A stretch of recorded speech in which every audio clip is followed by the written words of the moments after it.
Picard had a fake son on Star Trek. The Next Generation and Dr. Crusher repeated what happened with Jean-Luc's real son. When fans think of Star Trek, The Next Generation's Captain Jean-Luc Picard, one defining trait often comes to mind: his deep, almost stubborn devotion to duty over family. For most of the series, Picard seemed destined to remain childless, married only to the captain's chair of the USS Enterprise D. Yet across the franchise, Star Trek has flirted with the idea of fatherhood for him more than once. The most fascinating twist? TNG introduced a fake son for Picard years before Star Trek. Picard revealed that Jean-Luc actually did have a child with Beverly Crusher, and strangely enough, Beverly repeated nearly the same mistake when it came to his real son.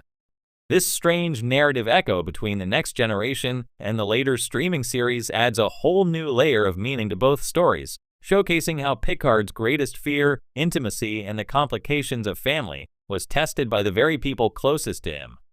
The fake son, Jason Vigo in TNG's Bloodlines. The seventh season of The Next Generation delivered many callbacks to earlier storylines, but one of the strangest was Bloodlines.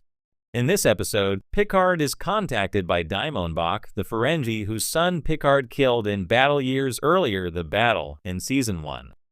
Bach hatches a revenge plot. He claims that Jean-Luc also has a son, Jason Vigo, and intends to murder him to make Picard feel the same pain he once endured.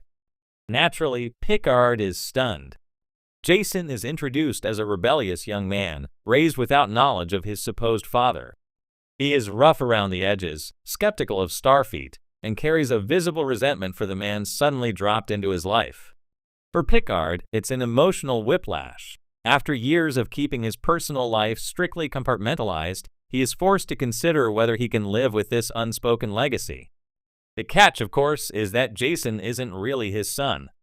Dr. Crusher's genetic tests initially confirm a biological link, but later it's revealed that Bach tampered with Jason's DNA to make it appear as though Picard was his father. The ruse collapses, and Jason goes back to his life, untethered from the shadow of Starfleet. On the surface, Bloodlines is just another sci-fi revenge tale, with the Ferengi once again scheming against Picard. But in retrospect, the story feels like a trial run for something much bigger. Picard's interactions with Jason, his awkward attempts at guidance, his mixture of pride and regret, foreshadow his later, very real struggles with his actual son decades later. Beverly Crusher's role in the first son story. Interestingly, it was Dr. Beverly Crusher who facilitated Bach's deception in Bloodlines. She was the one who confirmed Jason's DNA matched Picard's. In other words, it was Beverly's science and her history with Jean-Luc that allowed Picard to briefly believe he had a child. At the time, Beverly's involvement seemed routine. She was the Enterprise's chief medical officer, after all. But knowing what the franchise later reveals in Star Trek, Picard, her role gains ironic weight. Beverly was already the keeper of Jean-Luc's secret fatherhood once before, even if that time she was unwittingly tricked. It makes the later reveal that she deliberately kept his real son hidden for over 20 years even more haunting. In both cases, Beverly stands between Picard and fatherhood. First through mistaken science, then through deliberate omission. Jean-Luc's real son, Jack Crusher in Star Trek. Picard. Fast forward to the streaming era. Star Trek, Picard Season 3 shocked audiences by revealing that Jean-Luc had, in fact, fathered a son with Beverly Crusher after Nemesis. Jack Crusher, played by Ed Spaliers, is everything Jason Vigo wasn't: intelligent, resourceful, and deeply tied to both his parents' legacies. But the dynamic between him and Picard echoes the same beats from Bloodlines. Just like Jason, Jack grew up without Jean-Luc in his life. Just like Jason, he carried a certain resentment and mistrust when he first encountered the Admiral. And once again, Picard was forced to grapple with the responsibilities of fatherhood after decades of avoiding the issue. The most striking parallel, however, comes from Beverly herself.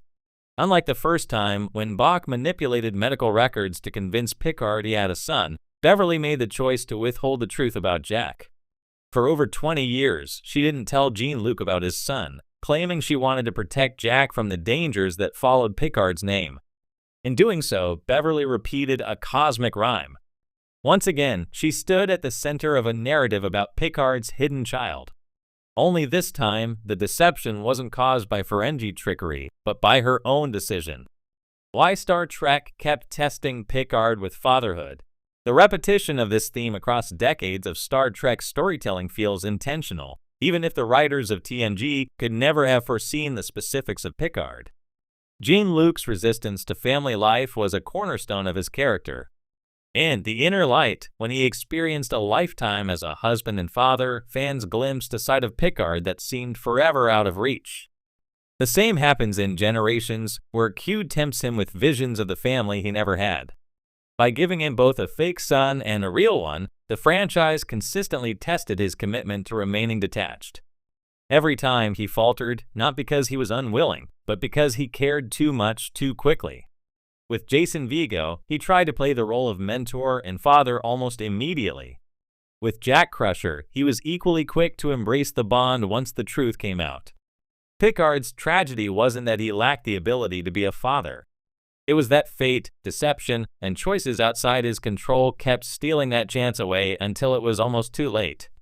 Beverly Crusher's burden. From Beverly's perspective, the echo between Jason and Jack is even heavier. She was a widow when TNG began, raising her son Wesley while serving alongside the man she secretly loved. Her entire storyline was threaded with complicated relationships to fatherhood and sonhood. Her late husband Jack Crusher, her son Wesley, and her unspoken feelings for Jean-Luc. When Jason Vigo appeared, Beverly saw firsthand what Jean-Luc might have been like as a father. She also experienced the guilt of being tricked into confirming Jason's false parentage. One can imagine that this moment left a scar. She was the one who essentially told Picard, "Yes, you are a father," only to later retract it. So when she discovered she was carrying Jean-Luc's actual child years later, perhaps those memories influenced her decision to keep it secret. She may have feared the chaos, the danger, and the heartbreak that had already played out once before. In a twisted way, her choice not to tell Jean-Luc about Jack was a repetition of history, a way of avoiding what she believed would be another tragedy. A cycle finally broken. The brilliance of Star Trek, Picard Season 3, is that it doesn't just revisit this theme, it resolves it. By the end of the season, Picard and Jack find a bond that is genuine, forged in truth rather than deception. Jean-Luc finally becomes the father he once only imagined in The Inner Light. And unlike Jason Vigo, who drifted away, Jack stays, becoming a Starfleet officer himself and taking a seat on the bridge of the Enterprise G.